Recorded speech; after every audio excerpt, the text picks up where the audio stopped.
Abu Yazid adalah sufi pertama yang membawa ajaran al-fana, al-baka, dan ittihad, yakni suatu ajaran mengenai paham meniadakan diri, jasmani, yang mana kesadaran rohani merupakan hal yang kekal saat bersatu dengannya.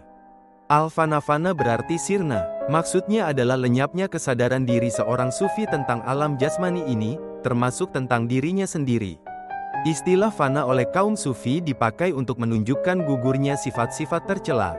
Fana ialah sirnanya kesadaran tentang manusia, ubudiyat, dan selain Allah. Al-Jailani dan Al-Hujaywiri berpendapat bahwa kefanaan datang kepada manusia melalui penglihatan akan keagungan Tuhan dan terbukanya kemahakuasaan ilahi dalam hatinya. Sehingga pada perasaannya, dunia ini akan sirna dari pikirannya. Ajaran ini diperoleh Abu Yazid dari gurunya yang bernama Abu Ali Al-Sindi yang berasal dari India. Tingkat 1, fana fil afal, fana dalam perbuatan. Tingkat 2, fana fis sifat, fana dalam persifatan, watak. Tingkat 3, fana fil asma, fana dalam penamaan. Tingkat 4, fana fis zat, fana dalam zat, esensinya. Pintu menuju kefanaan terbagi menjadi 2, yakni dawamuz zikri, mengistiqomahkan, mengkekalkan zikir, dan dawamun nisyan, mengekalkan lupa pada dunia dan selain Allah. Selain itu, juga ada catatan tentang ucapannya yang menunjukkan pengalaman fananya. Ia berkata, pada hari, tahap pertama, aku zuhud terhadap dunia dan segala isinya. Pada hari kedua aku zuhud terhadap akhirat dan segala isinya. Pada hari ketiga aku zuhud terhadap apa saja selain Allah. Dan pada hari keempat tidak ada yang tinggal bagiku selain Allah. Gambaran kesadaran Abu Yazid seperti yang diungkapkan tersebut dinamakan fana. Kemanapun ia mengarahkan wajahnya, yang terlihat oleh mata hatinya adalah Allah saja. Mata hatinya yang mengarah ke alam gaib, alam di luar dunia, terbuka. Adapun mata kepalanya yang mengarah ke alam jasmani, dunia, kendati terbuka, ia tidak melihat apa-apa. Indra-indra lahiriah yang lain tidak menangkap apa-apa, tidak merasakan panas atau dinginnya hawa. Tidak pula merasakan sayatan pisau pada kaki atau tangannya. Sufi yang sudah sampai ke taraf keadaan hanya melihat Allah dengan mata batinnya, disebut juga Al-Arif bi Allah. Menurut Abu Yazid, Al-Arif tidak melihat dalam tidurnya kecuali Allah. Tidak pula dalam jaganya kecuali Allah, tidak berbeda kecuali dengan selain Allah, dan tidak menyaksikan kecuali Allah. Ciri yang mendominasi kefanaan Abu Yazid sendiri adalah sirnanya segala sesuatu selain Allah dari pandangannya. Yang mana seorang sufi tidak lagi menyaksikan kecuali satu, Allah. Bahkan dia tidak lagi melihat dirinya sendiri karena dirinya melebur dalam zat yang maha kuasa. Dia pernah berkata, aku keluar dari yang maha benar menuju yang maha benar dan aku pun berseru, wahai engkau yang aku telah kurai tingkat kefanaan, meski telah mencapai tingkatan fana. Ia tetap disiplin berpegang pada hukum-hukum Islam. Menurut Abu Yazid, seorang wali, kekasih Allah, harus tetap melaksanakan syariat. Agar Tuhan tetap menjaga tingkat pengalaman spiritual, keagamaan, yang pernah dicapainya. Al-baka dengan terjadinya fana itu, berarti telah terjadi baka. Baka dan fana seperti dua muka dari satu lembar kertas.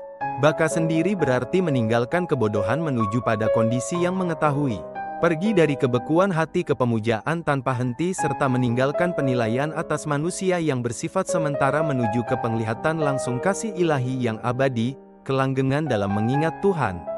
Namun tidak semua sirna dari kesadaran sang sufi karena masih ada yang tinggal atau yang tetap terus ada dalam kesadarannya. Yaitu Allah tak kesadaran Abu Yazid tentang Tuhan tetap ada. Aku mengenal Tuhan melalui diriku sampai aku fana, lenyap, maka aku hidup.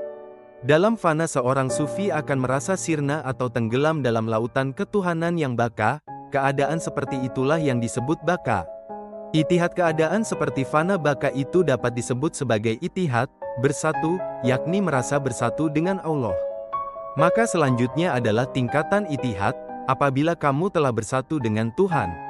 Maka kamu akan merasa aman dan selamat dari apa saja selainnya. Kamu akan mengetahui bahwa tidak ada yang wujud, ada, selain Dia saja. Dialah yang patut ditakuti dan kepada Dia sajalah tempat meminta perlindungan dan pertolongan. Lihatlah selalu perbuatannya, dan patuhlah selalu kepadanya, kecuali pada Allah. Mereka menjadi orang yang dipilih Allah untuk menjadi kekasih. Dan itihad dapat diibaratkan seperti tiga aspek yang berbentuk satu segitiga. Pengalaman sang sufi bersatu dengan Tuhan dapat dipahami dari kata-kata Abu Yazid dan perbuatannya. Merasa bersatu dengan Tuhan dapat diibaratkan seperti besi yang berada di dalam api. Demikianlah perjalanan ruhani seorang sufi menuju Allah yang puncaknya adalah itihad. Pengalaman Abu Yazid serta ucapan-ucapannya yang terkadang sulit dipahami oleh orang awam, orang biasa, menyebabkan sebagian ulama menentangnya. Syatahat pada saat mengalami fana, muncullah syatahat, ungkapan-ungkapan aneh, dari lidah Abu Yazid.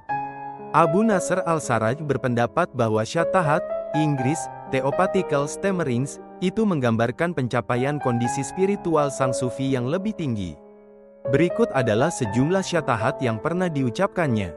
Tuhan, aku memintamu menjadi satu-satunya yang ada bagiku di antara hal lain yang hampa. Sesungguhnya aku adalah Allah, tidak ada Tuhan kecuali aku. Maka sembahlah aku, maha suci aku, maha suci aku.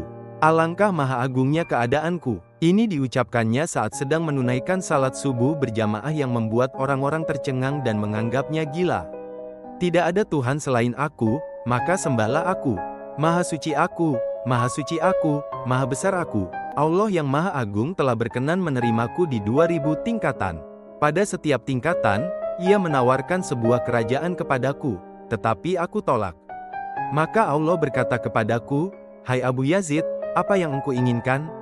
Aku menjawab, "Aku ingin tidak menginginkan." Ada juga perkataannya, "Manusia bertaubat dari dosa-dosa mereka, sedangkan aku bertobat dari ucapanku. Tiada Tuhan selain Allah karena aku mengucapkannya dengan alat dan huruf." Padahal Tuhan tidak dapat dijangkau dengan huruf dan alat. Pada suatu saat aku dinaikkan sampai ke hadirat Allah. Maka dia berkata, "Hai, Abu Yazid, sesungguhnya makhlukku ingin melihatmu." Aku menjawab, "Wahai kekasihku, aku tidak ingin melihat mereka. Jika engkau menghendaki hal demikian dariku, maka sungguh aku tidak sanggup menentang kehendakmu. Hiasilah aku dengan keesaanmu, sehingga mereka bila melihatku, akan berkata, kami telah melihat engkau.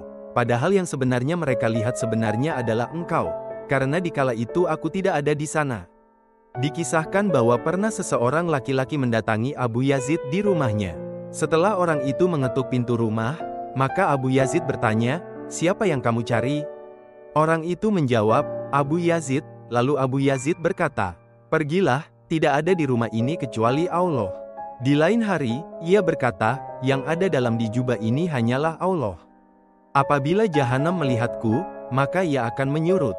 Dari ungkapan-ungkapan syatahat Abu Yazid di atas itulah dapat dipahami bahwa ia selalu mengalami fana. Ia dan alam semesta telah hilang dari kesadarannya. Kendati ia dan alam semesta itu tidaklah hilang sama sekali, tetapi hanya dari kesadarannya. Menurut Al-Tusi, pada kondisi ketidaksadaran di atas membuat sufi tidak bisa mengendalikan diri sepenuhnya. Masalah ucapan-ucapan ini juga pernah dikaji oleh Louis Massignon. Baginya hal itu muncul karena seorang sufi sedang berada di luar sadarnya. Karena jika diucapkan dalam keadaan normal, justru akan ditolak sendiri oleh orang yang mengucapkannya. Seseorang pernah menyampaikan kepada Syekh Junaid mengenai syatahat yang diucapkan oleh Abu Yazid, "Maha suci aku. Maha suci aku inilah Tuhanku yang maha luhur." Namun hal itu justru mendapatkan respon yang positif. Dia berkata, Abu Yazid begitu terpesona ketika melihat keagungan Allah, sehingga dia mengucapkan apa yang telah membuatnya terpesona. Allah yang maha besar telah membuatnya lalai dan ia tidak menyaksikan kecuali Tuhan, maka Abu Yazid berbicara tentangnya. Abu Yazid adalah seorang sufi pertama yang melahirkan kata-kata syatahat, tetapi belum memiliki makam, kedudukan, yang tinggi menurut Syekh Junaid. Sedang Syekh Abdul Qadir Jailani menanggapi dengan perkataannya, "Tidaklah hal itu divonis kecuali saat berkata itu, sufi sedang dalam keadaan sadar.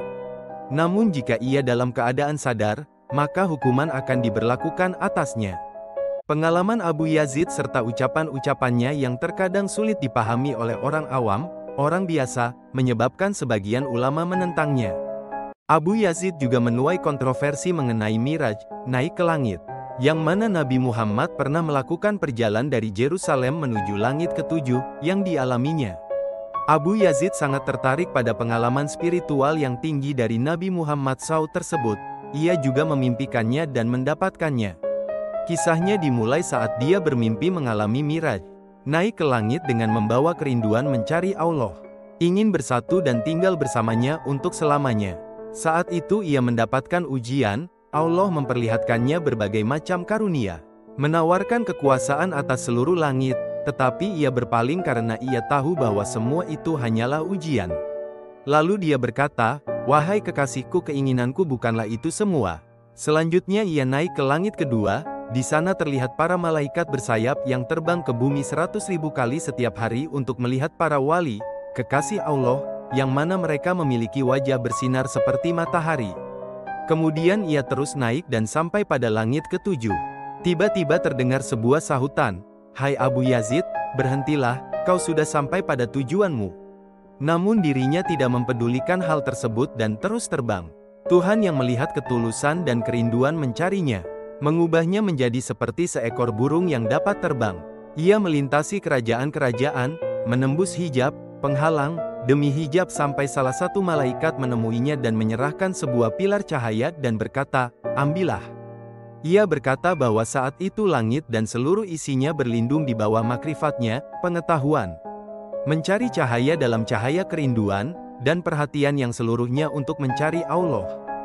Dia terbang lagi sampai bertemu dengan malaikat-malaikat yang jumlahnya seperti bintang di langit yang memancarkan sinar. Ketika Tuhan melihat ketulusannya, dia berkata, "Hai orang pilihanku, mendekatlah padaku dan naiklah ke hamparan keindahanku. Kau adalah pilihan dan kekasihku di antara makhlukku." Kemudian Abu Yazid meleleh seperti melelehnya timah dalam panasnya api. Ia menceritakan bahwa kemudian Allah mengubahnya menjadi bentuk lain yang tidak dapat dijelaskan. Tuhan membawa Abu Yazid menjadi sangat dekat dengannya melebihi dekatnya ruh dengan tubuh. Kisah di atas dapat menunjukkan bahwa Abu Yazid memperoleh satu pengalaman spiritual seperti apa yang didapatkan oleh Rasulullah, yakni dimirajkan ke langit untuk menghadap Tuhan sekaligus menyaksikan berbagai tanda kebesaran dan kekuasaan yang dimilikinya. Kendati memiliki pengalaman spiritual yang sama, tetapi Abu Yazid tidak pernah mengatakan memiliki kualitas kerohaniannya yang setaraf dengan Nabi Muhammad yang diyakini umat Islam sebagai Nabi yang paling mulia. Namun dia hanya berkata, 30.000 tahun aku terbang di dalam kemuliaannya, Allah, kemudian di dalam keesaannya. Lalu aku juga menjelajahi 4.000 padang belantara. Ketika sampai ke akhir penjelajahan, ternyata aku masih berada di tahap awal kenabian. Dia juga berkata bahwa karunia ilmu yang dianugerahkan kepadanya dibandingkan dengan apa yang dianugerahkan kepada Nabi Muhammad, layaknya tetesan-tetesan madu dibanding dengan sekarung besar madu. Kisah Miraj dan ungkapan-ungkapan syatahat Abu Yazid seperti yang juga dilakukan oleh Mansur al-Hallaj, dihukum mati karena paham wahdatul wujudnya, penyatuan jiwa antar manusia dengan Allah, pada tahun 922 M, telah mengundang banyak kontroversi di kalangan para ulama, pada umumnya dan sufi pada khususnya. Ada golongan yang menganggap kisah itu hanyalah karangan saja. Ada juga yang mengecam syatahatnya sebagai perkataan dari orang yang sudah gila. Sebaliknya, ada juga golongan yang dapat memahami sekaligus menghargai mimpi dan syatahatnya, sehingga dianggap sebagai suatu kewajaran yang muncul pada sufi yang sedang mabuk cinta pada Tuhannya dan sedang tidak dalam kesadaran seperti biasanya.